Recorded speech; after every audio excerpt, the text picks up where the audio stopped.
¿Sí? Ya, para ver exactamente cuánto se demoraron en entrar. Voy a pasar lista.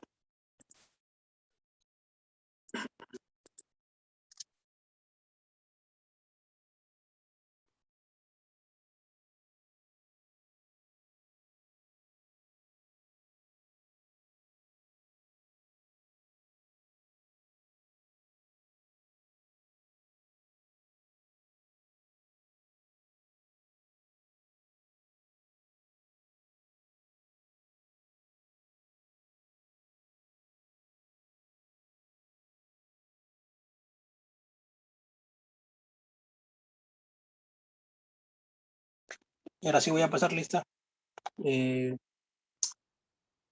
Arqueño María, por favor responda con presente. Ya no está. Presente, profesor. María, Sí, ya, ok. Castillo Shirley,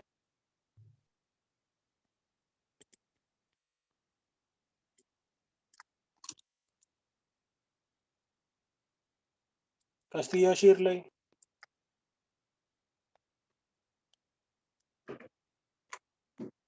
ya no está. Córdoba, Fabiola,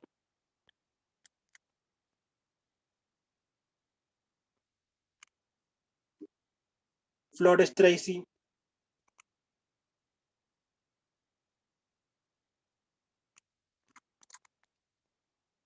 ya, presente.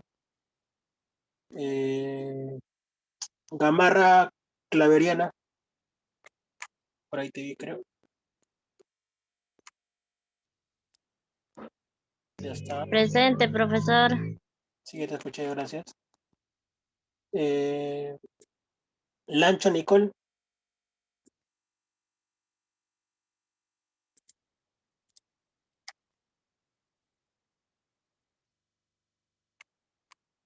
ya no está.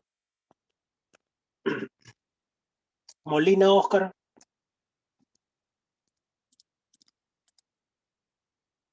Molina Oscar,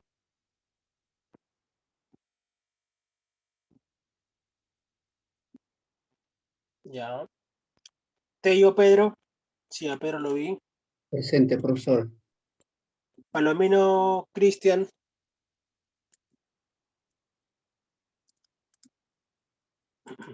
presente. Marchena Joseph,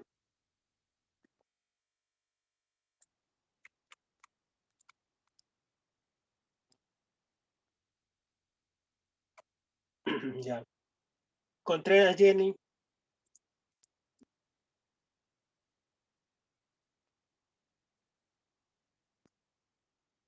Contreras Jenny. Sandoval Patsy,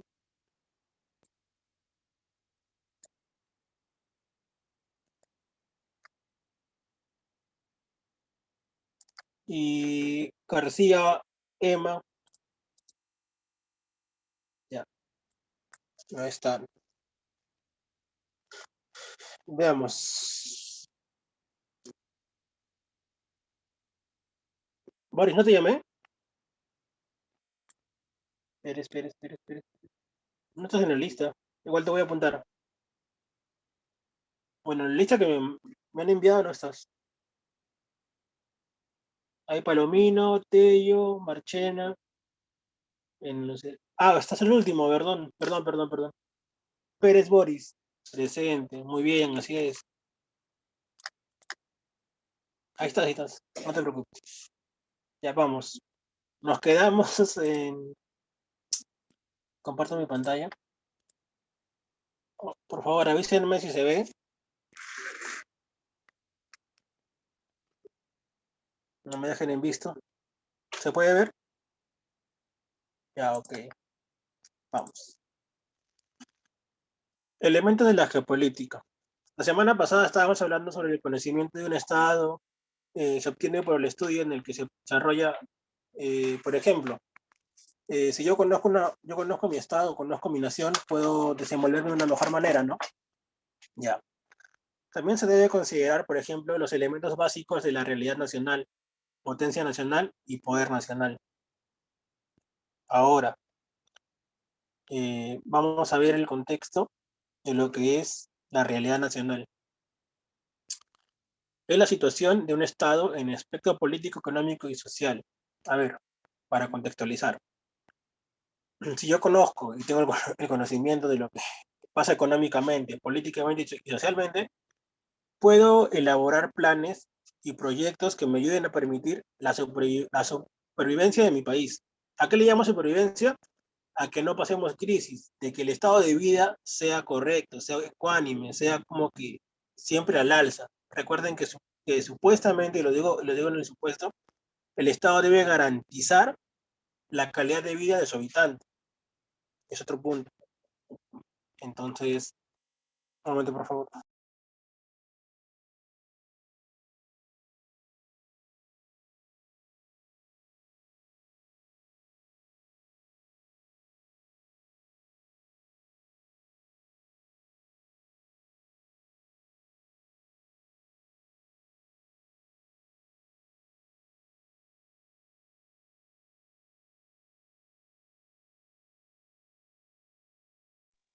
Disculpen, escapó mi perrito y tuve que callar a la fuerza. Ya bueno. Las características de la realidad nacional. Es total, abarca y comprende los fenómenos que se producen. Por ejemplo, yo conozco lo que puede pasar en mi región, ¿no? Por ejemplo, cuando hay un desastre natural, cuando, por ejemplo, tenemos ciertas cosas que, que escasean o afectan en medida a lo que es la economía, lo social, lo político. También dice que es multirelacionada, tiene diversidad de relaciones de diversos caracteres y naturaleza. Recordemos que la realidad nacional, un momento por favor,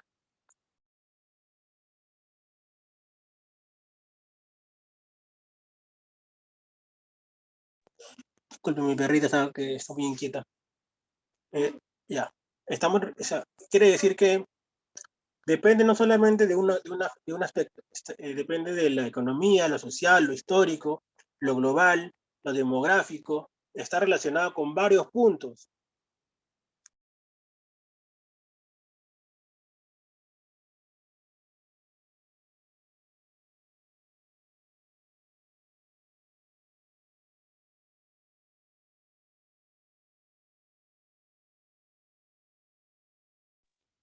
Ya, es dinámica, disculpen los abrevios por favor, es dinámica, los hechos y fenómenos no son estáticos, son cambiantes. ¿Qué nos quiere decir?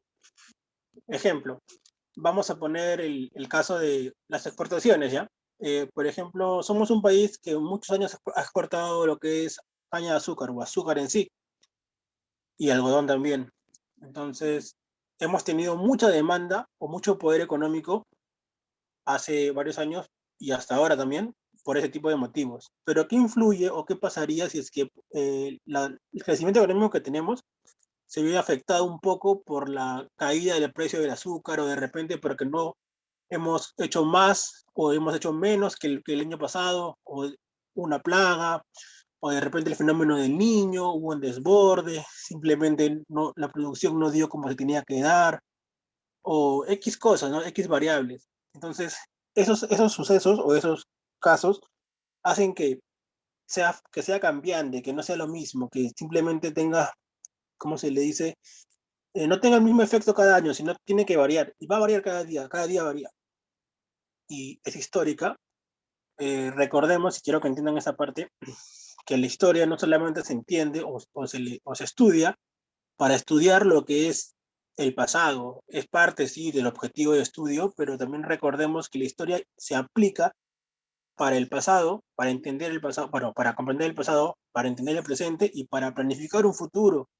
Yo no voy a cometer los mismos errores que he cometido antes cuando ya sé lo que ha pasado, ¿no? Si sé que la economía por hacer cosas indebidas cae, yo no voy a simplemente hacerlo, ¿no? O por ejemplo, tengo lugares donde falta el agua o faltan cosas así, por ejemplo, como comida, educación.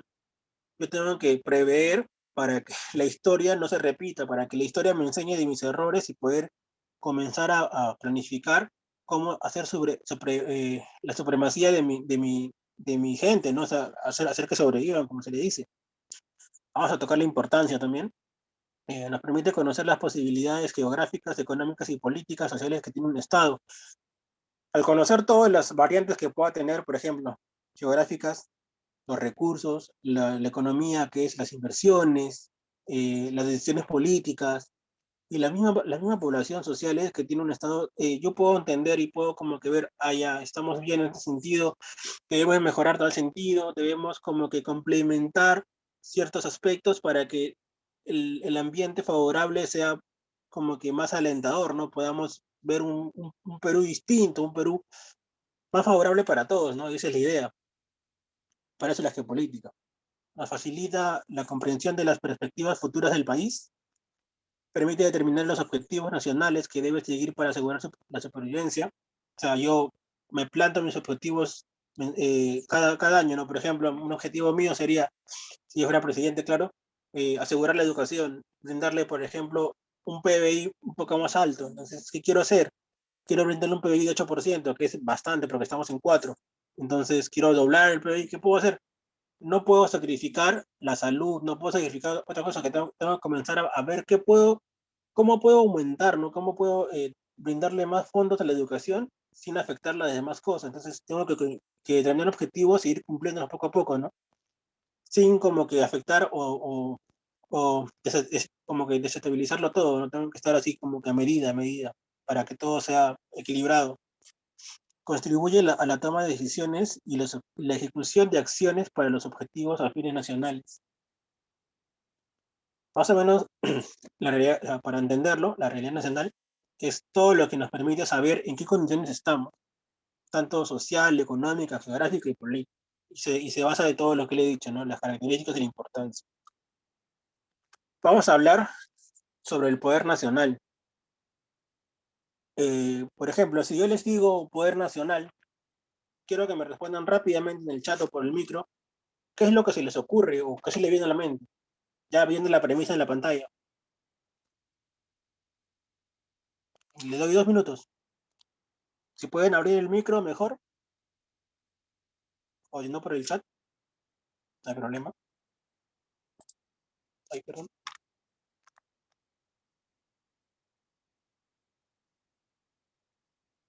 A ver, hay una respuesta. Sí, del poder nacional. Que te digo poder nacional, María no dice el gobierno. Ya. Si te digo poder nacional, ¿qué se te viene a la mente? Es un orden de Estado, los pobladores, el máximo poder de un Estado, alguien más, el gobierno. Estamos bien, ¿no? Están por ahí, están por ahí. De ambos, de todo, de todo. El poder general, el poder nacional, Estado, pueblo. Profesor, Dígame.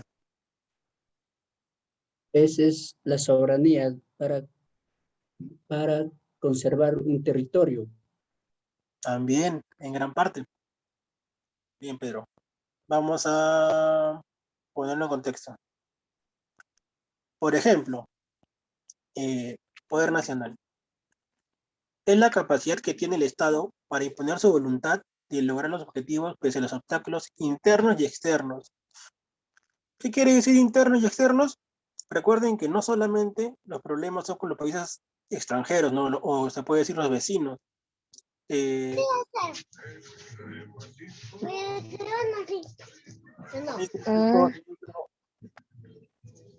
recordemos también que los problemas vienen también con los internos.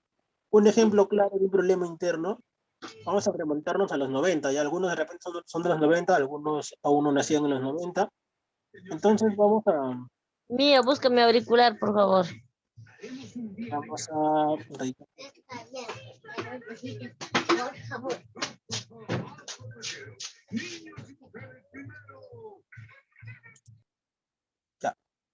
Vamos a poner en el contexto de los 90. En los 90 pasó algo muy penoso para nuestro país, que era el terrorismo. ¿El terrorismo era un problema externo o interno? A ver, ¿quién da más? ¿Quién da más? Rapidísimo. ¿Interno o externo? ¿Quién dice yo? ¿Quién dice yo? interno. Interno. Interno, me dicen por ahí. ¿Por qué interno? A ver, ¿por qué interno? El que responde se gana un premio, un viaje al Caribe, sin regreso. ¿Quién dijo? A ver, ¿quién? ¿Por qué interno? Fue dentro del país. Bien, María. Tú sí, estás on fire. Porque las personas mismas de nuestro pueblo, yo quiero mi viaje, era bromita nomás. Exacto, porque las personas mismas, o sea, estábamos peleando entre nosotros mismos, ¿no? Era Perú versus Perú. Claro, estaban exactamente. A ver, el terrorismo, para ponerlo en contexto, era un problema interno. ¿Por qué? Porque era problema entre peruanos, ¿no? Peruanos que tenían una ideología diferente con un peruano que tenía la ideología diferente. Fue un choque de ideologías, no justifico nada, condeno todo, pero fue un choque desmedido, ¿no? Que causó mucha tristeza, mucha muerte, muchas pérdidas económica, social, geográfica, demográfica. Recuerden que en el terrorismo la inversión privada comenzó a escaparse, ¿no? La gente comenzó a mudarse a todos lados, porque dijeron, aquí me muero si me quedo, ¿no? Entonces, ese tipo de cosas fueron como que menguando el poder nacional, ¿no? El Estado peruano no se veía en fuerza de poder frenarlo en ese momento, ¿no? Se le escapó de las manos, como se le dice. Entonces, y los externos, claro, por ejemplo, en los problemas con nuestros queridos países vecinos, ¿no? No quiero poner nombres, pero Chile, pero ya bueno, vamos a contextualizarlo después. Vamos a seguir con las características, ¿no? Es instrumental, es empleado por el Estado para la consecución de fines y objetivos como el desarrollo y la defensa nacional. ¿Qué quiere decir esto? Que todo lo que hace el Estado en fin de la defensa nacional. Quiere decir, tiene que proteger la soberanía de su territorio, ¿no? Nadie puede transgredirlo, tiene que hacerse respetar, como se dice. El pueblo tiene que decir, no, tú no vas a invadir eso porque eso me pertenece, o es lo que debería de hacerse, ¿no? Es dinámico porque es cambiante, transitoria, según las características dinámicas que se presentan, puede disminuir o aumentar el poder. Como les decía hace un momento, por el ejemplo del terrorismo. El terrorismo en su momento hizo que el Perú disminuya el poder nacional, ¿no? O sea, se veía, perdón, se veía menguado su poder. No tenía la capacidad para poder como que derrotarlo, quizás se veía débil ante otros países, ¿no? ¿Qué pasaba si es que en la época del terrorismo había una guerra con Chile? Si antes del terrorismo, con todos los problemas sociales que teníamos en la guerra con Chile, llegaron hasta Lima, con el terrorismo, ¿qué pasaba? Se ocupaban todo el Perú. Entonces, ahí se ve lo que hace, ¿no? El poder nacional, si es que varía entre disminuir o aumentar, según las variantes, ¿no? Según las variantes o lo que puede pasar en ese momento o determinado lugar, ¿no? Es variable, tiene como condición del tiempo y el espacio, exactamente como estamos hablando. Eh, no es simplemente fijo, siempre va a cambiar, siempre va a ser dinámico. El poder va a fluctuar entre aumentar o disminuir, ya sea por el tiempo, o sea, por la condición del tiempo que tenga, tiene buen tiempo. No me refiero a que esté soleado, sino me refiero a que hay un tiempo de planificación y el espacio, ¿no? Por ejemplo, si tenemos un lugar que nos garantiza, se puede decir, afluencia de poder, en el sentido de que tenemos beneficios, tenemos poder adquisitivo, económico, tenemos cantidad de gente demográfica, o sea, tenemos gente que podamos usar, entonces tenemos cierta cantidad de poder, ¿no? Es total, es el resultado de la suma de las capacidades de medios que el Estado tiene. Quiere decir que todo lo que el Estado pueda usar a su favor, eh, tiene que usarlo para el poder nacional, ¿no? Tanto política, económica, militar, todo eso tiene que sumarlo, ¿no? Es la sumatoria de todos los poderes. Y es relativo, ¿no? El poder cambia según las circunstancias, como ya lo veníamos hablando hace rato, es un poco el punto importante, siempre va a variar, ¿no? No es un punto fijo. Siempre el poder nacional va a cambiar en medida de lo que se da La importancia del poder nacional es la fuerza organizadora de la vida social, es capaz de influir sobre el pensamiento y voluntad de la población en el orden interno y externo. ¿Qué quiere decir eso?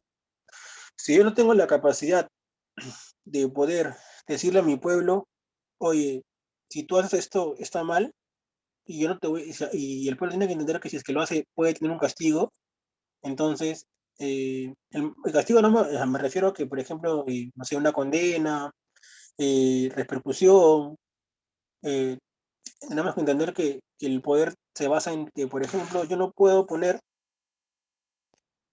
ya, vamos a ponerlo así, hay un acto de corrupción, ya, hay un acto de corrupción en tal punto de un estamento político, ya sea en el Poder Judicial o en cualquier tipo de estamento político. Entonces, el poder nacional no solamente es defender de los ataques extranjeros, ¿no? O del terrorismo, también es defender de la delincuencia provocada de ese tipo de acciones, ¿no?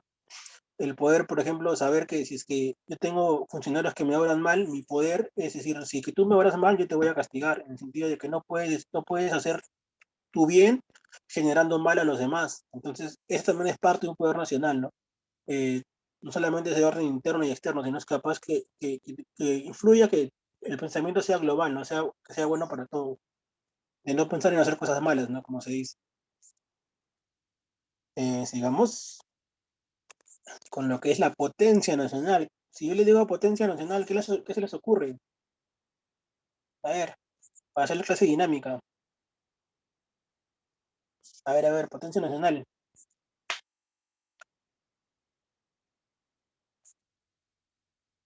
¿Qué es la potencia nacional, chicos? Sin miedo al éxito. Puse en el chat. Ya hay una respuesta. Las riquezas del país, nos dice nuestra amiga María Gracia. ¿Alguien nada más? ¿Alguien nada más? ¿Alguien nada más? Sin miedo al éxito. A ver, ¿quién más? ¿Quién más? Si es que le digo potencia nacional, ¿qué es lo que se viene a la mente?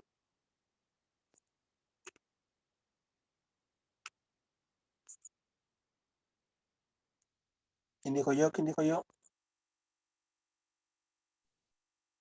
Profesor, es un conjunto de medios tangibles e intangibles que existen en la realidad nacional en un momento determinado.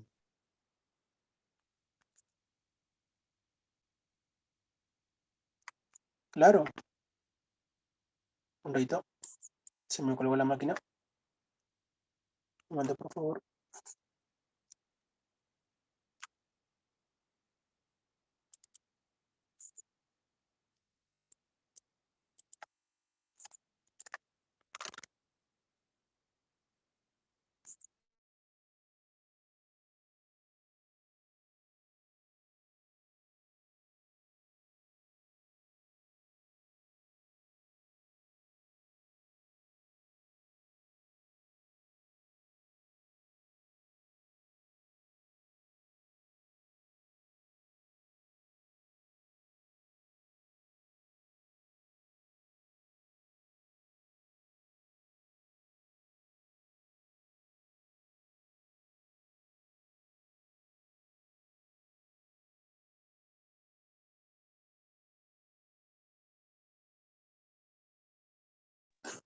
No,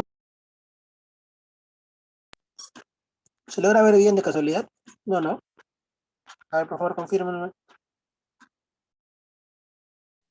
No se ve bien, profesor.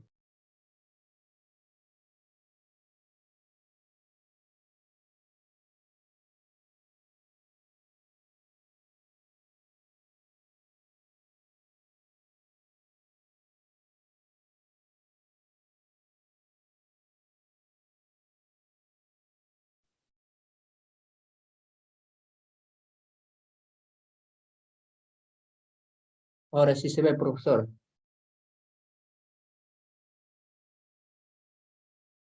Ya, gracias.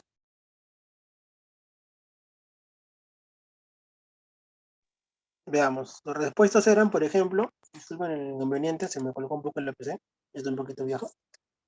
Es expulsar su desarrollo para fomentar una potencia, nos dice nuestra amiga Shirley Castillo. Los subdesarrollados, o sea, Perú, ¿no? Ok, ya, vamos a contextualizarlo. Esos conjuntos de medios intangibles y tangibles, ¿no? Que existen bueno, que existen en el Perú, ¿no? Se puede decir, en la realidad nacional, en un momento determinado de disposición del Estado. ¿Qué nos quiere decir esto? Por ejemplo, yo no puedo disponer de lo que ya perdí. ¿Qué quiere decir eso? ¿O qué quiere decir eso? ¿O qué quiero decir? Si yo, por ejemplo, eh, soy un país muy rico, soy Perú, soy un país muy rico, muy rico, muy rico, y tengo tantos recursos naturales, ejemplo, el guano, el salitre, el caucho, todo ese tipo que tengo ahora, bueno, que tenía en ese tiempo. ¿El Perú puede disponer de eso que ya perdió? No, sí o no, porque ya lo perdió. Lo perdió en las guerras, lo perdió en un montón de cosas que ha pasado, ¿no? Entonces, lo que el Perú puede disponer es lo que cuenta en ese momento y lugar, en ese tiempo. Por ejemplo, ahora hace poco nomás en el Perú se ha encontrado una inmensa cantidad de litio.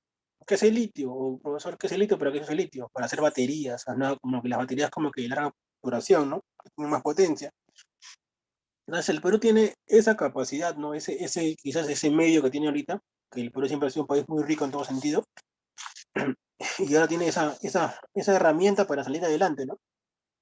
Vamos a ver la importancia. Perdón. Toda nación organizada de un Estado tiene necesidades de conocer los diversos medios con que cuenta para alcanzar sus objetivos, ¿no? Entonces, ¿qué quiere decir esto? Tenemos que, por ejemplo, conocer qué cosa es por lo que contamos, ¿no? Económicamente, si tenemos inversión extranjera, socialmente, si tenemos población activa, eh, se puede decir demográficamente, claro. Eh, ¿Qué más? Socialmente. Entonces tenemos que ver todo eso, bueno, saber identificarlos y conocerlos, ¿no? Permite al Estado evaluar sus reales posibilidades de empleo y su utilización de sus recursos para la satisfacción de sus necesidades como nación. Entonces, si yo conozco todos los medios, disculpen, todos los medios que me favorecen como país, puedo como que decir, ya, bueno, está bien, yo puedo explotar esto, puedo sacar esto, puedo usar esto, entonces puedo utilizarlos en favor de cubrir las necesidades básicas o necesidades que tenemos como nación, ¿no? Por ejemplo, ya, yo vendo esto que es litio y voy a usar lo que gane como rentabilidad para fomentar una mejor educación, voy a destinarle mejor PBI a la educación. Ya, quizás aumentamos las importaciones de oro, de plata o de cobre, entonces quiero esa ganancia que tengo por la rentabilidad, quiero aplicarlo para la salud, generar más UCI, ¿no? Todo ese tipo de cosas. Evaluar las posibilidades de empleo, o bueno, evaluar en qué puede servir mejor lo que tengo, ¿no? O los beneficios que le puedo sacar, mejor dicho.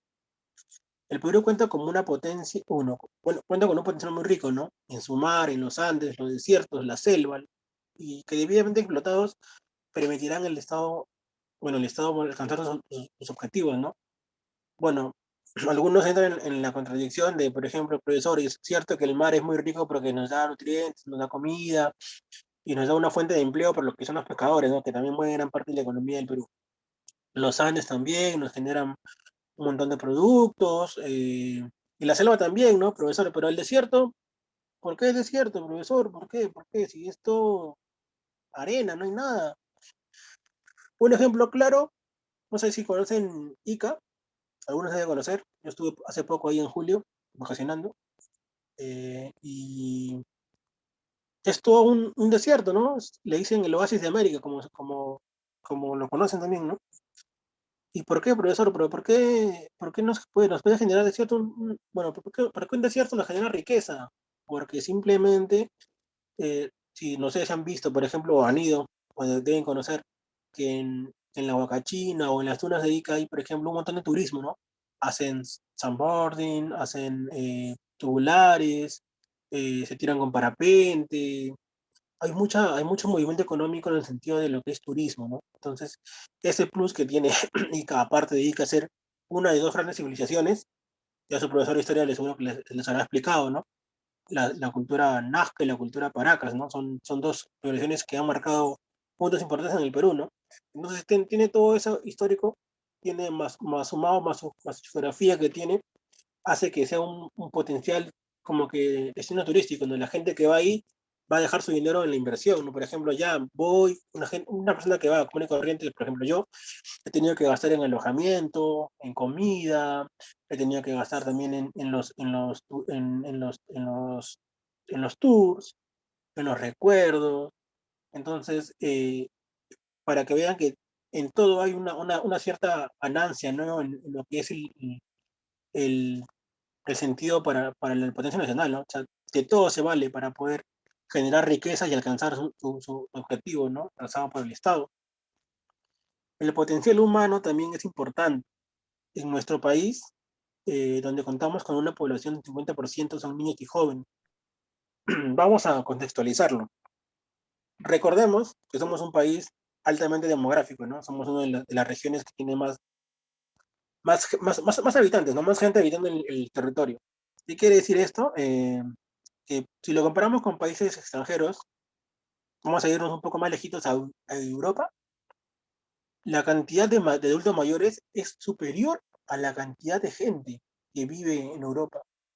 Los demás se han ido a otros lugares, los jóvenes se han ido a otros lugares. ¿Por qué? Porque simplemente no ven como que futuro en su país, ¿no? En el sentido de que todo está como que muy, o sea, es un primer mundo, ¿no? Pero ellos buscan otras cosas. Entonces su población de trabajo, si le puede decir así, están fugando a otros lugares, ¿no? Se están yendo por allá, por allá, por allá, por allá.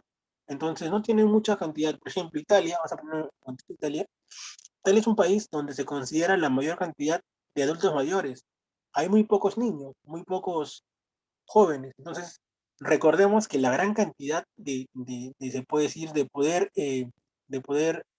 humano que tiene para trabajar son adultos mayores, porque quedan pocos niños y pocos jóvenes. Y recordemos también que lo que mueve la economía, y si se le puede llamar en mano de obra o hombres para poder trabajar, es la cantidad de jóvenes, ¿no? Jóvenes como ustedes, adultos como ustedes, que con su trabajo generan inversión, ¿no? Bueno, por ejemplo, tú cobras tu sueldo, entonces vas a comprar tus necesidades básicas, ¿no? Voy a comprar mis víveres, voy a comprar mis cosas. Entonces, esa plata es un circulante, ¿no? Entonces, eso también genera rentabilidad al país. Entonces, si es que no tengo gente que trabaje, ¿cómo simplemente voy a generar o voy a tener un potencial humano, ¿no? Entonces, recordemos que tenemos un país que ahora se ha potenciado más con los hermanos venezolanos, y ya somos, hoy día ganamos por si acaso a toda esa gente, hoy día ganamos, y entonces somos un país que tiene el 50% de niños y jóvenes. Nuestro trabajo también genera el pago de los adultos mayores. Claro, exactamente, de verdad. Por ejemplo, hay dos tipos de fondos, ¿no? La ONP y la AFP. Los que están en la ONP, al trabajar, le van a descontar una cierta cantidad por su seguro, ¿no? Se le puede decir, para la vejez. Entonces, ese trabajo bueno, si estás en la ONP, claro, que te descuentan, va para el pago de los ancianos que han trabajado antes que tú. Entonces, con ese dinero que tú generas, se les paga a ellos. Entonces, pongamos el contexto de que no hay jóvenes acá en el Perú, o simplemente hay jóvenes y todos no están en la ONP, todos están en la FP. ¿Con qué dinero se le paga a los aportantes que han dado antes, ¿no? A los viejitos de la ONP. No se puede. El Estado tendría que pagarle de su bolsillo. Y eso es como que va a ser un déficit económico posteriormente, ¿no? Porque vas a tener que desembolsar hasta que el abuelito ya no esté con nosotros. Pero ya, pues, es el punto que lo que es la variante más grande, ¿no? El poder humano. Mientras que tengamos jóvenes, siempre va a haber una realidad nacional o una potencia nacional. Es por eso que hace no mucho también, no sé si se acuerdan de la famosa marcha de la ley Pulpín, donde eh, una congresista tuvo la brillante idea de que el joven tenía que trabajar, se puede decir gratis, para adquirir experiencia por más o menos entre 6 meses a un año. Creo que era un poco más, si no me equivoco, era como 18 meses, año y medio. Entonces, el joven que trabaja por necesidad, ¿cómo iba a trabajar? ¿No? Es por eso que se generaron las marchas, se generaron los colectivos, y dijeron, no, no podemos permitir eso, por favor, el Estado cambia, y entonces la presión política hizo que cambiara, ¿no? Que se modificara la ley, como se dice, o no se derogara. Entonces, chicos, vamos a dejarlo hasta aquí por un momento. Nos encontramos a las 2:20, si no me equivoco, y seguimos con la siguiente parte. Les hago recordar que a la última hora tenemos una evaluación. De repente ya les dijeron, si no, sorpresa. Así que está facilísima. Son 4 preguntas. Está regaladísimo. Tienen para su 20 todos. Así que nos encontramos en un rato. Bye bye.